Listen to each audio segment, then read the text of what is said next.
Assalamualaikum warahmatullahi wabarakatuh. Selamat pagi teman-teman. Yang terhormat Ibu Safrina Mu'arifah, SEMSI selaku dosen pengampu mata kuliah Akuntansi Bank Syariah dan teman-teman yang saya banggakan. Semoga teman-teman dan juga Ibu dalam keadaan sehat walafiat. Perkenalkan, saya Didi Indrawan. Di sini kami akan membahas terkait akuntansi transaksi ijaroh dan ijaroh muntahiyah bitamlik. Di sini kami dari kelompok 2 yang beranggotakan Sulisdwiyanti, Hasnah Nuzulul Fajri, Zahwa Amelia Rahayu, Novita Setio Putri, dan saya sendiri, Didi Indrawan. Yang pertama terkait definisi dan penggunaan. Ijaroh dan ijaroh muntahiyah bitamlik merupakan transaksi sewa-menyewa yang diperbolehkan oleh syariah. Akad ijaroh merupakan akad yang memfasilitasi transaksi pemindahan hak guna atau manfaat atas suatu barang atau jasa dalam waktu tertentu melalui pembayaran sewa atau upah tanpa diikuti pemindahan kepemilikan barang. Bagi bank syariah, transaksi ijaroh dan ijaroh muntahiyah bitamlik memiliki beberapa keunggulan jika dibandingkan dengan jenis akad lainnya, yaitu yang pertama, dibandingkan dengan akad murabahah, akad ijaroh lebih fleksibel dalam hal objek transaksi. Yang kedua, dibandingkan dengan investasi, akad ijaroh mengandung resiko usaha yang lebih rendah, yaitu adanya pendapatan sewa yang relatif tetap. Selanjutnya, ketentuan syar'i transaksi ijaroh dan transaksi ijaroh muntahiyah bitamlik. Berdasarkan terminologi, ijaroh adalah pemindahan kepemilikan fasilitas dengan imbalan. Penyewaan dalam sudut pandang Islam meliputi dua hal. Yang pertama itu penyewaan terhadap potensi atau sumber daya manusia, dan yang kedua itu penyewaan terhadap suatu fasilitas. Ketentuan syar'i transaksi ijaroh diatur dalam Fatwa DSN nomor 9 tahun 2000. Adapun ketentuan syar'i transaksi ijaroh untuk penggunaan jasa diatur dalam Fatwa DSN nomor 44 tahun 2004. Sedangkan ketentuan syar'i ijaroh muntahiyah bitamlik diatur dalam Fatwa DSN nomor 27 tahun 2000. Selanjutnya, rukun transaksi ijaroh. Yang pertama ada transaktor, terdiri atas penyewa, nasabah, dan pemberi sewa atau bank syariahnya. Kedua transaktor disyaratkan memiliki kompetensi berupa akil baligh dan kemampuan memilih yang optimal seperti tidak gila, tidak sedang dipaksa, dan yang lain yang sejenis. Dan juga bukan karena kelalaian pihak penyewa dalam menjaganya. Ia tidak bertanggung jawab atas kerusakan tersebut. Terus ada objek ijaroh. Untuk objek ijaroh itu meliputi pembayaran sewa dan manfaat penggunaan aset. Selanjutnya ada ijab qabul. Dalam akad ijaroh merupakan pernyataan dari kedua belah pihak yang berkontrak dengan cara penawaran dari pemilik aset atau bank syariahnya dan penerimaan yang dinyatakan oleh penyewa atau nasabahnya. Selanjutnya ada rukun transaksi ijaroh untuk pembiayaan multijasa.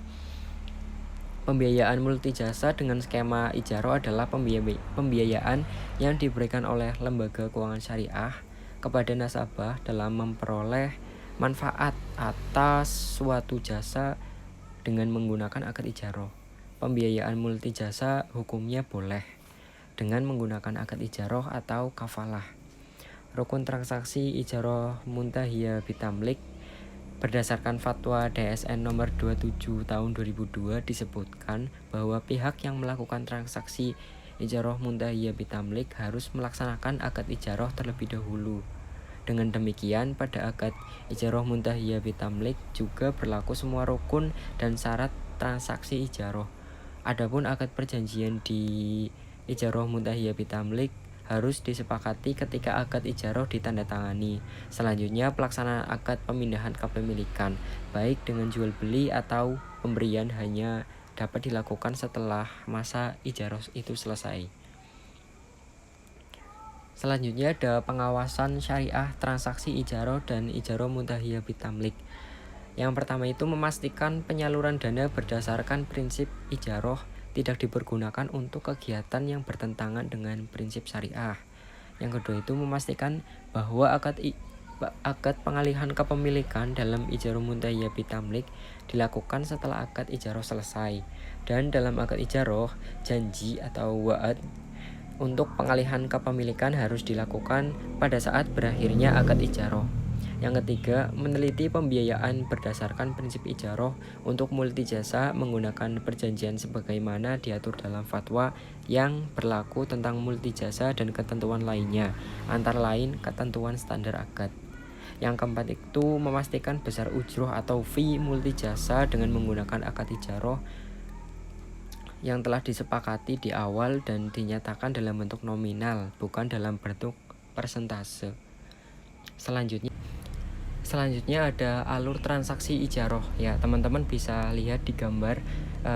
Yang pertama itu ada negosiasi dan akad ijaroh di mana Bank Syariah sebagai pemberi sewa barang atau jasa melakukan negosiasi dengan pihak nasabah sebagai penyewa.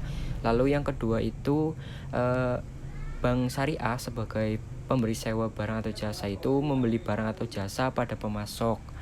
Nah, di situ lalu nasabah itu menggunakan objek ijaroh barang atau jasanya. Setelah itu pihak nasabah itu membayarkan sewa kepada pihak Bank Syariah. Nah, setelah itu yang kelima itu mengalihkan barangnya hak milik barang ijaroh pada akhir masa sewa. Itu khusus ijaroh muntahiyah bitamlik. Selanjutnya presentasi akan dilanjutkan oleh teman saya yaitu Zawa Amelia. Kepadanya saya persilahkan. Ya, selanjutnya cakupan standar akuntansi ijaroh dan ijaroh muntahiyah bitamlik. Ketentuan akuntansi untuk transaksi ijaroh diatur dalam PSAK nomor 107 yang berlaku untuk penyusunan dan penyajian laporan keuangan mulai pada atau setelah tanggal 1 Januari 2009. Standar ini memuat tentang mekanisme transaksi dan ketentuan tentang pengakuan dan pengukuran transaksi yang terdapat dalam skema ijaroh baik untuk pemberi sewa maupun penyewa. Beberapa hal dicakup dalam standar ini adalah pengakuan dan pengukuran biaya perolehan, penyusutan, pendapatan, beban, dan perpindahan kepemilikan. Selanjutnya, teknis perhitungan dan penjurnalan transaksi ijaroh bagi Bank Syariah. Transaksi ijaroh. Contoh kasusnya yaitu PT Namira membutuhkan sebuah mesin untuk keperluan produksi usahanya. Pada bulan Januari 20XA, PT Namira mengajukan permohonan ijaroh kepada Bank Syariah. Adapun informasi tentang penyewaan tersebut adalah sebagai berikut. Biaya perolehan barang 120 juta rupiah, umur ekonomis barang 5 tahun atau 60 bulan, masa sewa 24 bulan, nilai sisa umur ekonomis 0, sewa per bulan 2.400.000, biaya administrasi 480.000. Harga perolehan barang dalam hal ini merupakan nilai historis yang dikeluarkan oleh Bank Syariah untuk memperoleh barang yang akan disewakan. Untuk umur ekonomis dihitung berdasarkan standar yang umum diterapkan terhadap kebijakan penyusutan suatu aset. Adapun nilai sisa adalah perkiraan nilai aset setelah habisnya umur ekonomis. Masa sewa ditentukan oleh kebutuhan nasabah dalam menggunakan fasilitas yang akan disewa. Sewa per bulan dihitung dengan mempertimbangkan tingkat keuntungan yang ingin diperoleh oleh Bank Syariah. Teknis perhitungan transaksi ijaroh. Perhitungan penyusutan dan pendapatan ijaroh. Misalkan kebijakan Bank Syariah adalah memperoleh keuntungan 20% dari modal penyewaan atau beban penyusutan. Penyusutan per bulan yaitu harga peroleh dikurangi nilai sisa dibagi jumlah bulan umur ekonomis. Penyusutan per bulan itu harga perolehan 120 juta rupiah dikurangi nilai sisa yaitu 0 dibagi jumlah bulan umur ekonomis yaitu 60, jadi hasilnya yaitu 2 juta. Pendapatan ijaroh per bulan itu modal penyewaan ditambah keuntungan dikali modal penyewaan. Modal penyewaan 2 juta ditambah keuntungan 20% dikali modal penyewaan 2 juta yaitu 2.400.000. Perhitungan biaya administrasi ijarah. Biaya administrasi bisa diterapkan dengan menggunakan persentase tertentu dari modal yang digunakan untuk persewaan. Misalkan dalam kasus di atas, Bank Syariah menggunakan kebijakan 1% dari modal persewaan, maka biaya administrasinya adalah sebagai berikut. Biaya administrasi ijarah yaitu keuntungan dikali modal persewaan per bulan dikali jumlah bulan. 100% dikali 2 juta dikali 24 yaitu 480.000. Penjurnalan transaksi ijarah.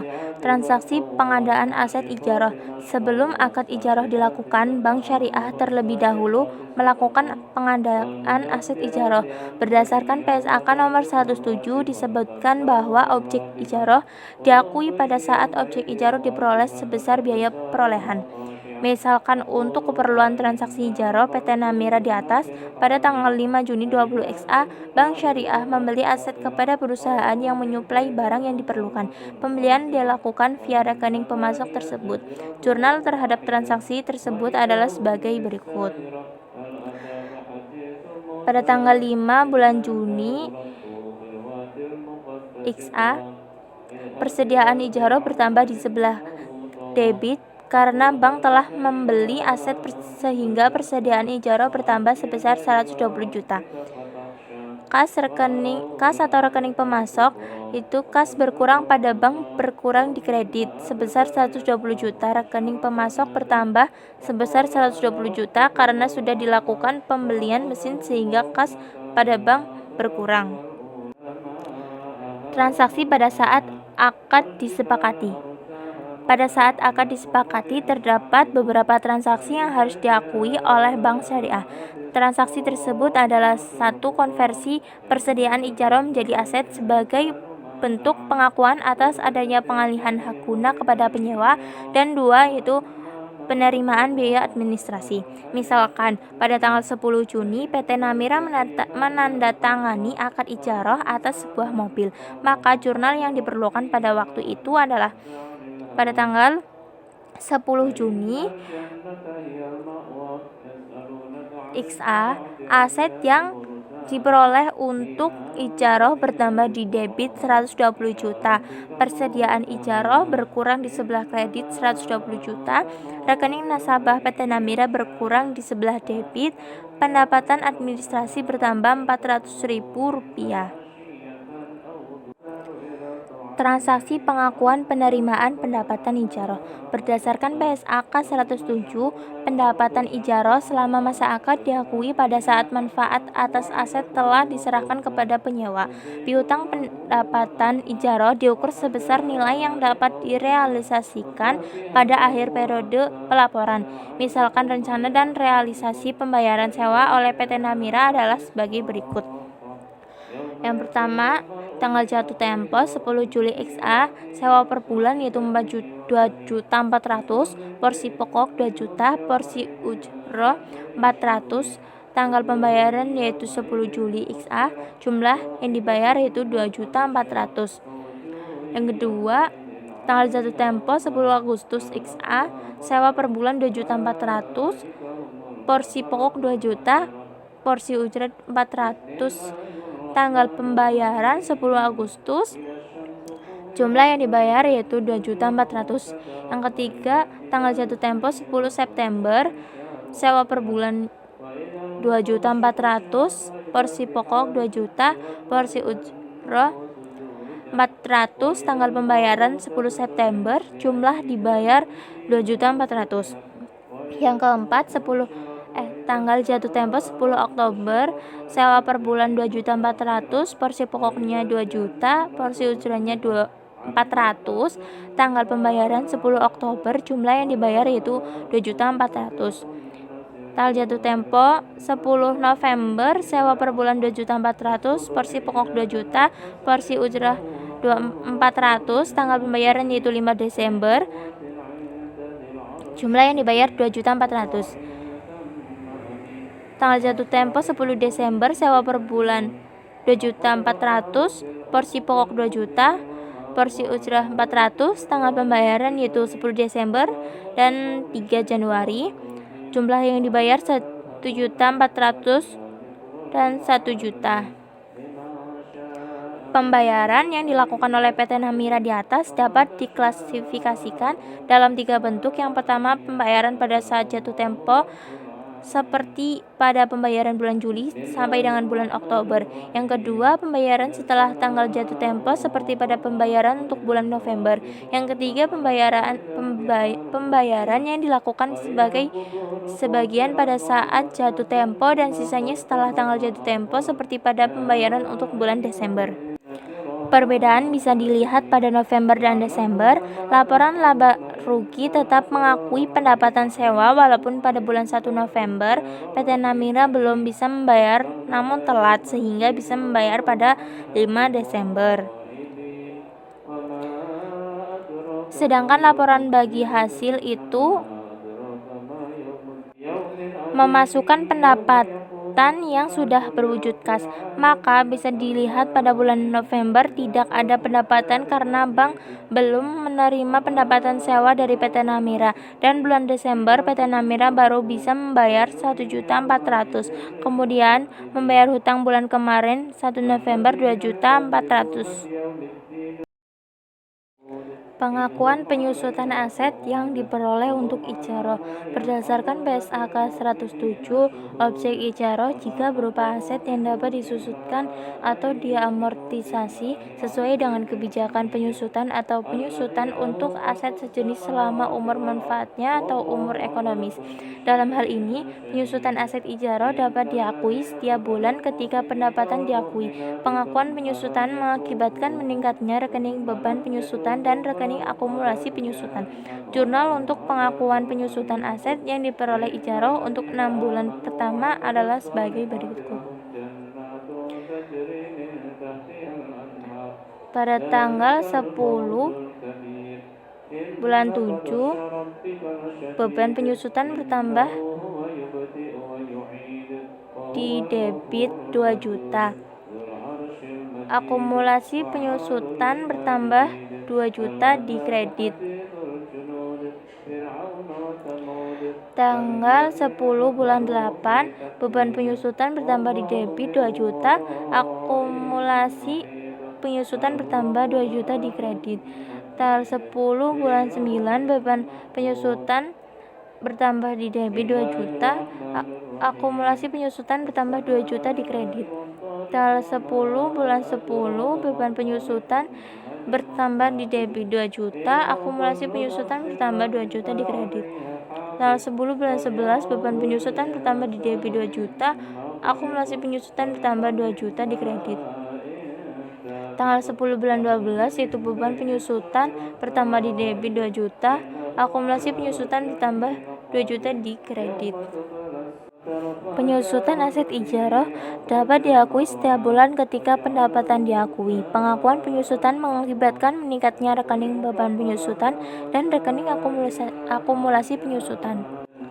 Perlakuan akuntansi beban perbaikan dana dan pemeliharaan. Berdasarkan PSAK 107, biaya perbaikan objek ijaroh merupakan tanggungan pemilik. Perbaikan tersebut dapat dilakukan oleh pemilik secara langsung atau dilakukan oleh penyewa atas persetujuan pemilik. Misalkan pada tanggal 23 Desember 20 XA dilakukan perbaikan aset ijaroh sebesar 500.000. Perbaikan tersebut dilakukan atas tanggungan Bank Syariah sebagai pemilik objek sewa dengan sistem pembayaran langsung pada perusahaan jasa ruko, maka jurnal atas transaksi tersebut adalah tanggal 23 Desember, beban perbaikan aset ijaroh bertambah di debit 500.000, kas berkurang bagi bank sebesar 500.000 karena untuk biaya perbaikan rekening nasabah bertambah bagi nasabah. Penyajian pada laporan laba rugi dan laporan perhitungan bagi hasil. Pada laporan laba rugi biasanya dibuat pada akhir tahun, sedangkan laporan perhitungan bagi hasil biasanya disajikan setiap bulan untuk keperluan perhitungan bagi hasil dengan pemilik dana pihak ketiga. Laporan laba rugi memasukkan pendapatan ijaroh yang memang terjadi pada periode terkait, tetapi laporan untuk perhitungan bagi hasil hanya memasukkan pendapatan ijaroh yang sudah berwujud kas pada periode terkait. Laporan laba rugi.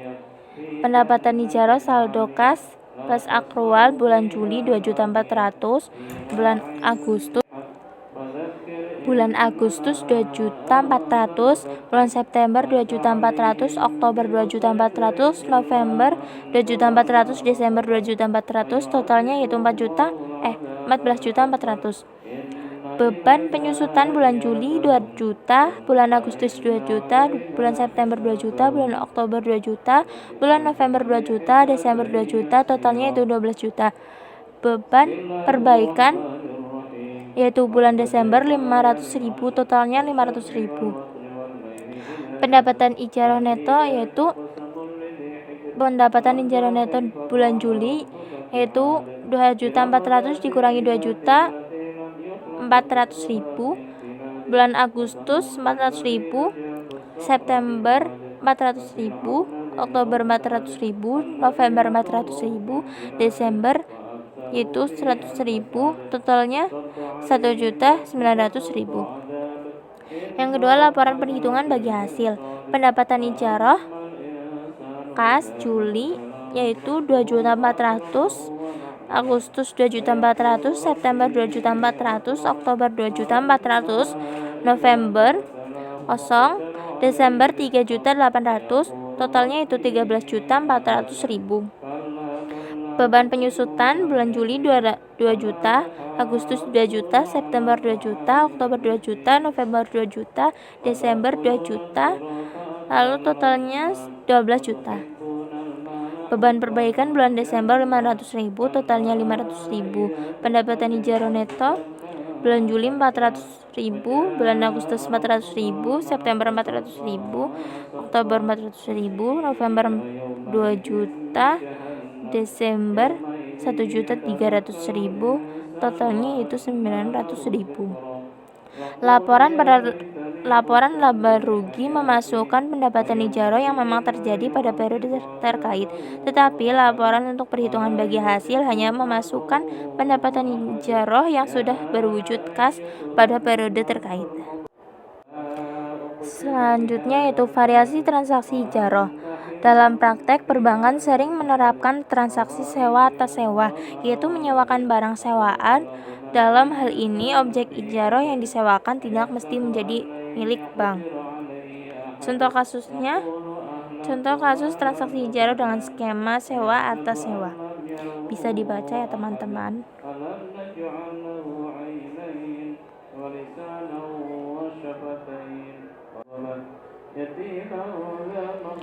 Bentuk-bentuk jurnal terhadap transaksi di atas adalah sebagai berikut. Yang pertama, jurnal saat pencairan. Aset yang diperoleh untuk ijarah bertambah di debit 100 juta. Kas atau rekening nasabah berkurang bagi bank di kredit, sedangkan rekening ijarah bertambah di kredit. Yang kedua, jurnal saat angsuran. Kas atau rekening bertambah debit karena bank menerima angsuran dari PT Namira sehingga kas bertambah. Pendapatan ijarah bertambah di kredit karena bank telah menerima keuntungan sewa sehingga pendapatan bertambah di kredit. Yang ketiga, jurnal saat penyusutan per bulan. Dalam hal ini, istilah yang digunakan adalah amortisasi dan bukan depresiasi. Di PSAK 107, suatu entitas syariah dibenarkan menggunakan istilah penyusutan atau amortisasi untuk transaksi ijarah. Jurnal untuk pengakuan amortisasi tersebut adalah sebagai berikut. Jurnal penyusutan per bulan. Beban amortisasi bertambah di debit Rp4.166.666. Akumulasi penyusutan bertambah di kredit Rp4.166.066. Jurnal saat angsuran berakhir. Akumulasi amortisasi berkurang di debit 100 juta. Aset yang diperoleh untuk ijarah berkurang 100 juta di kredit karena angsuran sudah berakhir sehingga ditutup. Jurnal jika nasabah melunasi sebelum masa sewa berakhir. Apabila nasabah bermaksud melunasi setelah pembayaran angsuran ke-20, informasi yang diperoleh saat akad pelunasan adalah penyajian di neraca sebelum pelunasan. Aset yang diperoleh untuk ijarah 100 juta, akumulasi amortisasi 83.333.333,33. Nilai neto 16.666.666,67. Sisa aset yang diperoleh untuk ijarah 16.666.667, itu sisa angsuran pokok bulan ke-21 sampai bulan ke-24. Sisa sewa yang masih harus dibayar yaitu 18.829.388,89, yaitu 112.796.333,37 dikurangi 20 dikali 4.707.347,22. Sewa neto yang akan diterima yaitu 2.162.722,22. Jurnal saat pelunasan sebelum masa sewa berakhir. Kas bertambah di debit 18.829.388 di debit. Akumulasi penyusutan amortisasi berkurang 83.333.333 di debit. Pendapatan ijarah bertambah 2.162.722 di kredit. Aset yang diperoleh untuk ijarah berkurang 100 juta di kredit.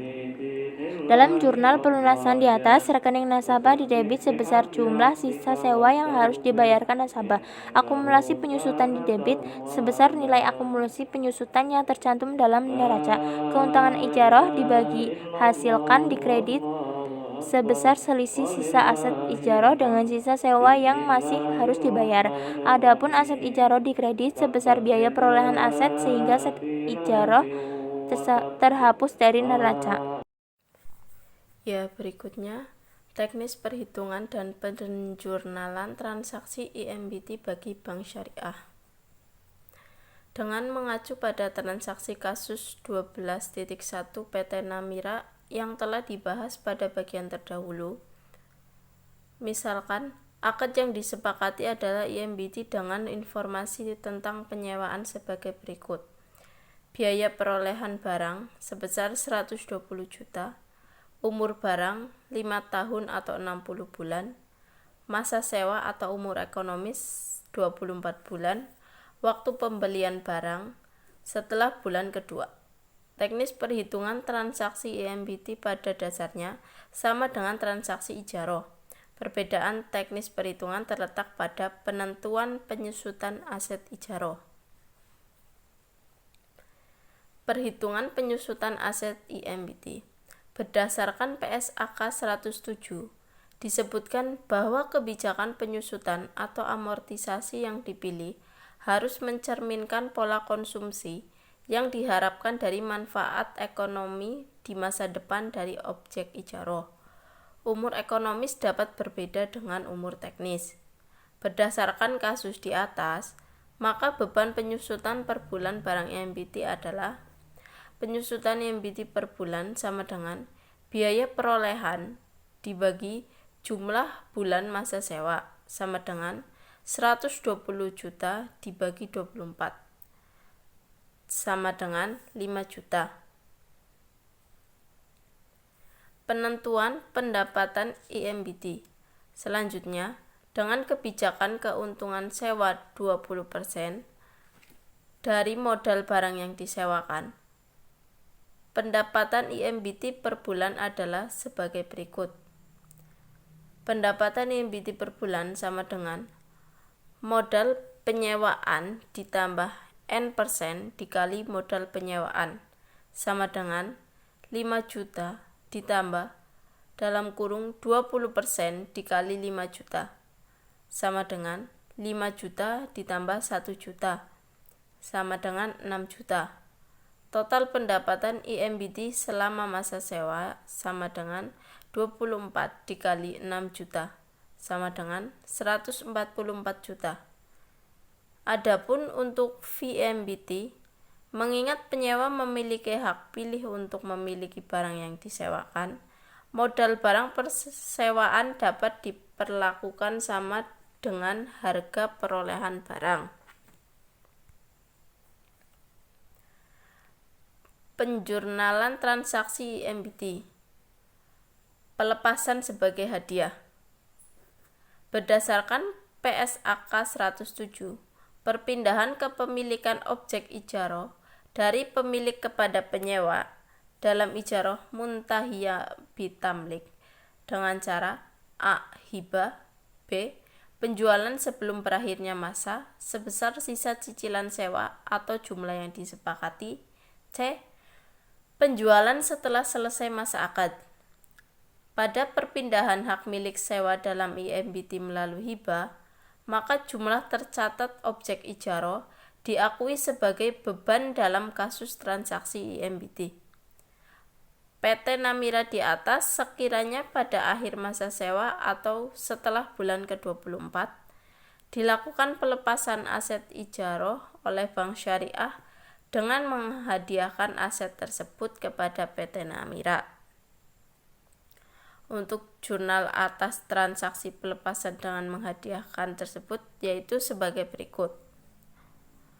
Akumulasi penyusutan aset ijaroh berkurang di sebelah debit sebesar 120 juta. Aset yang diperoleh untuk ijaroh berkurang di sebelah kredit sebesar 120 juta karena Bank Syariah telah menghadiahkan asetnya kepada PT Namira, sehingga aset yang diperoleh untuk ijaroh berkurang.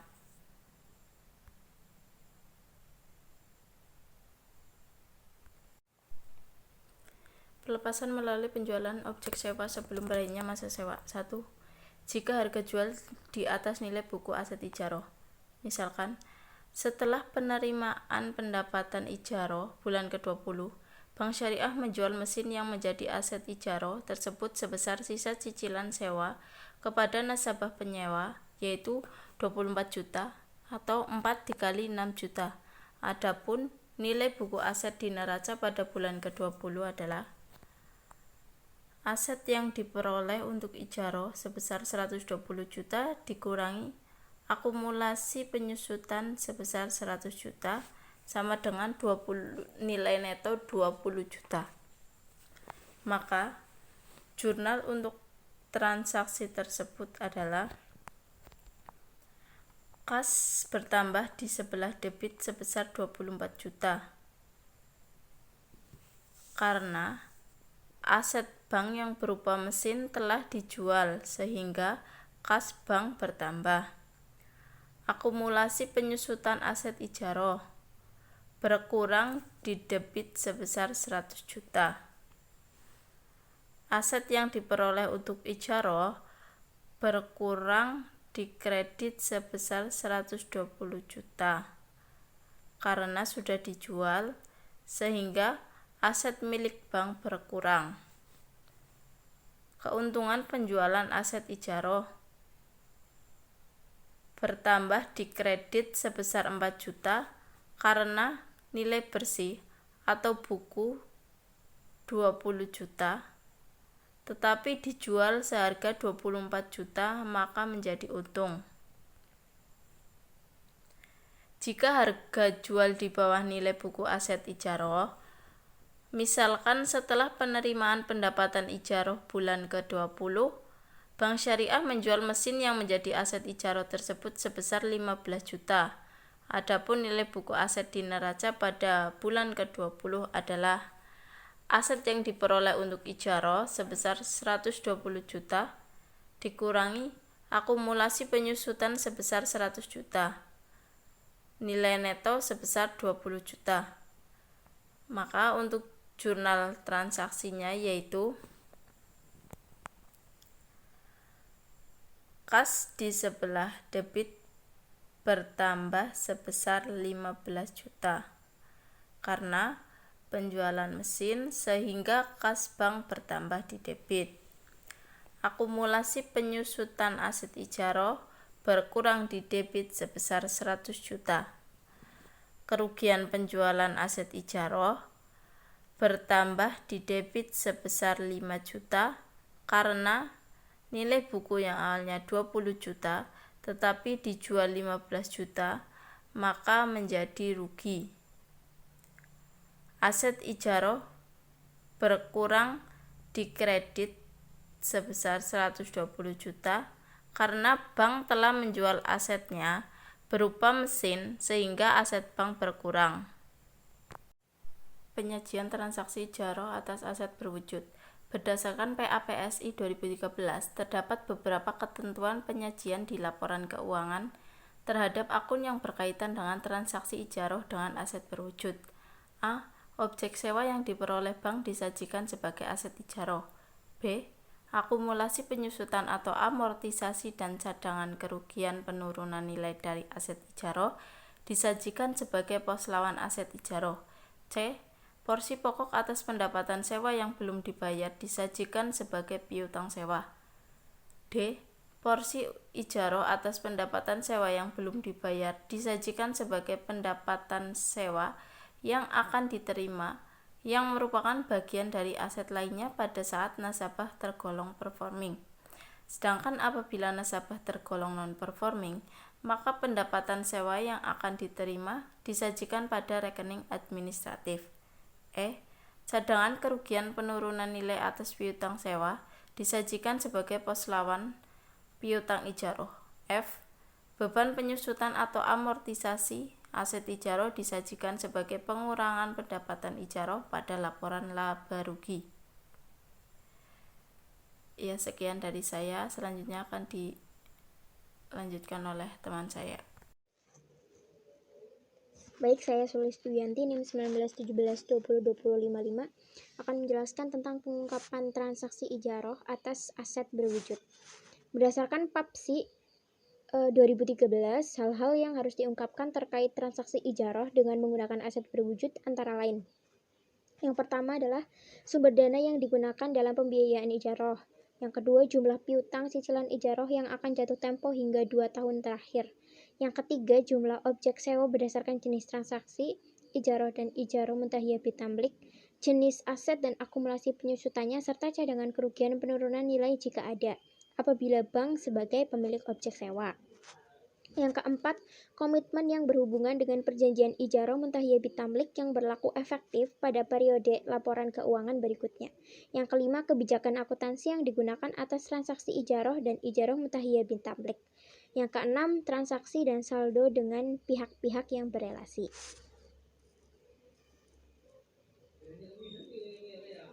Selanjutnya, teknis perhitungan dan penjurnalan transaksi ijaroh untuk multijasa.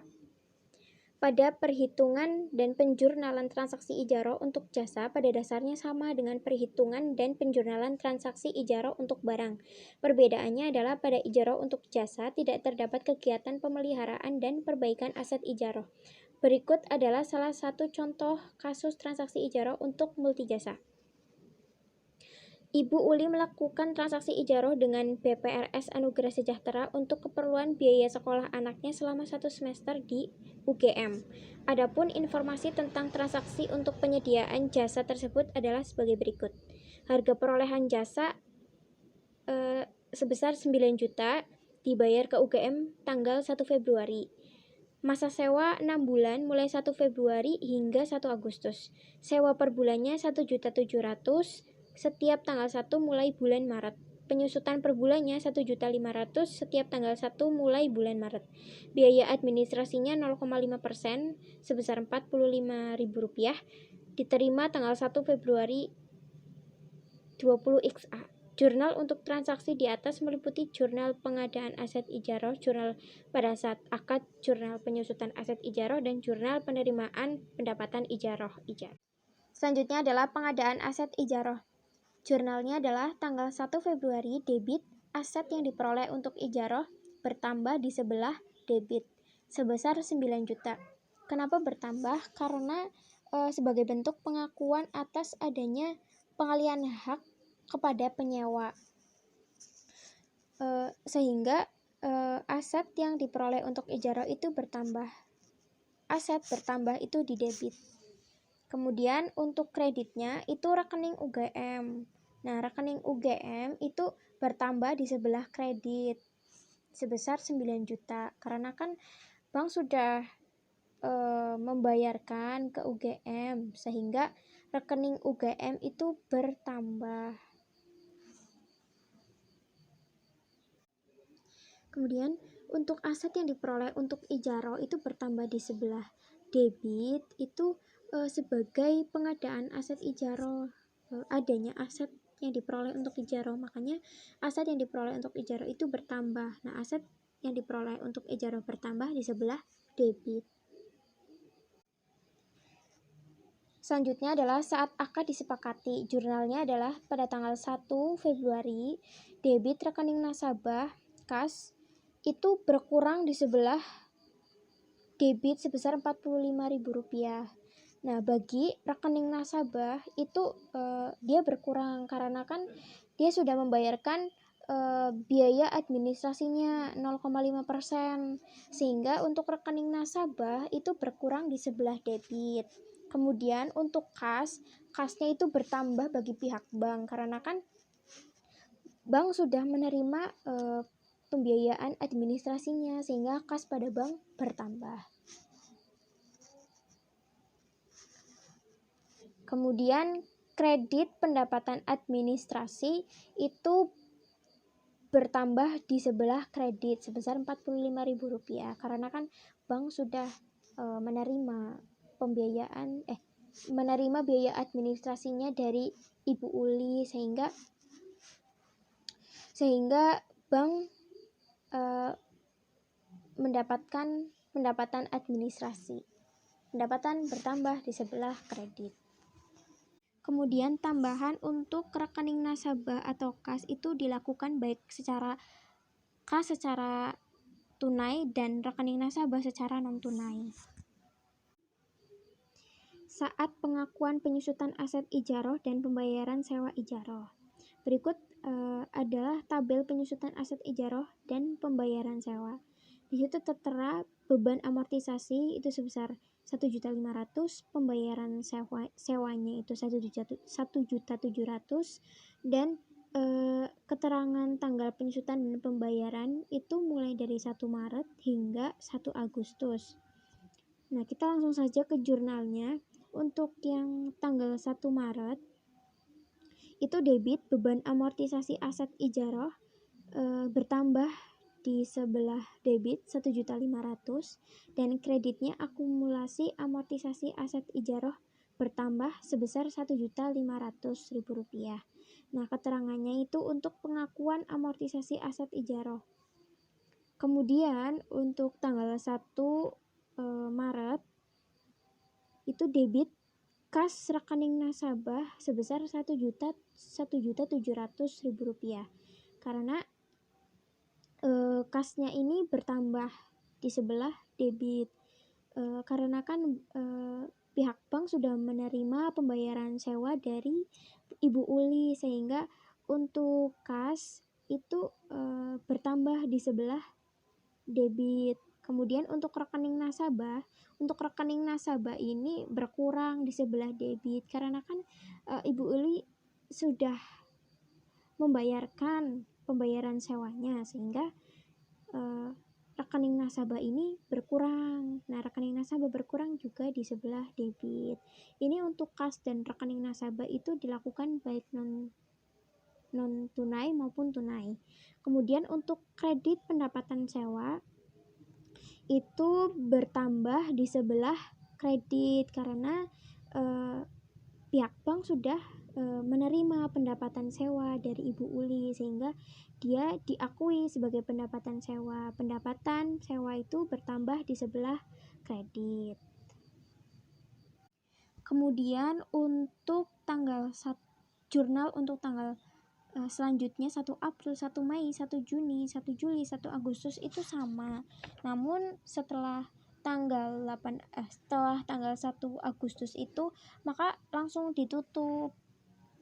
Nah, jurnal untuk penutupan untuk mengakhiri siklus transaksi ijarah multijasa itu dengan menutup akumulasi amortisasi aset ijarah dan menutup aset tak berwujud yang diperoleh untuk ijarah.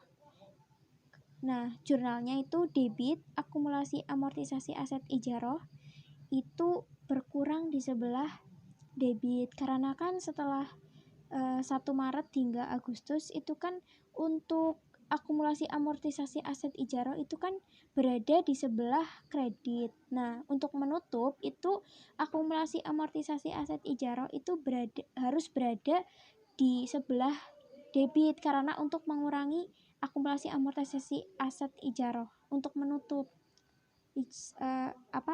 untuk menutup akumulasi amortisasi aset ijarah. Seperti itu. Kemudian untuk selanjutnya itu kredit aset yang diperoleh untuk ijarah. Aset yang diperoleh untuk ijarah ini berkurang di sebelah kredit sebesar 9 juta rupiah. Aset yang diperoleh untuk ijarah ini juga harus ditutup ya, karena kan pada saat pengadaan aset ijarah ini jurnalnya itu kan aset yang diperoleh untuk ijarah itu didebit, padahal kan ini sudah ditutup, makanya kan harus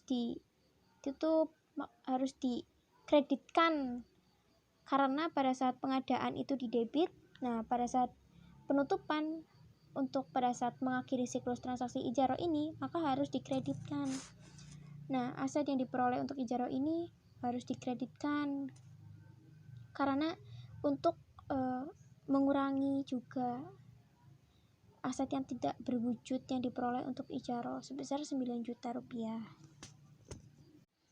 Aset yang diperoleh untuk ijarah ini berkurang di sebelah kredit sebesar 9 juta rupiah.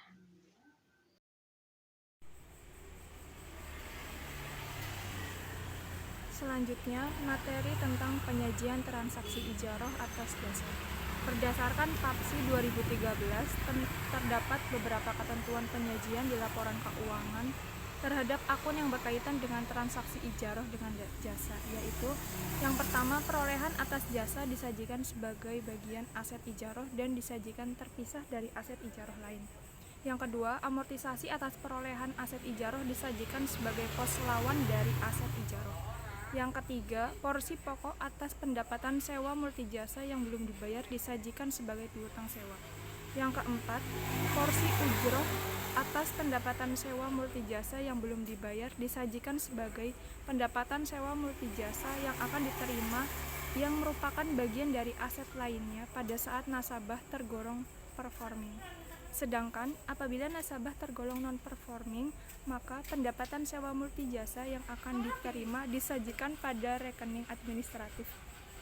Yang kelima, cadangan kerugian penurunan nilai atas piutang sewa disajikan sebagai pos lawan atau counter account piutang sewa. Yang keenam, beban amortisasi aset ijarah disajikan sebagai pengurang pendapatan ijarah pada laporan laba rugi.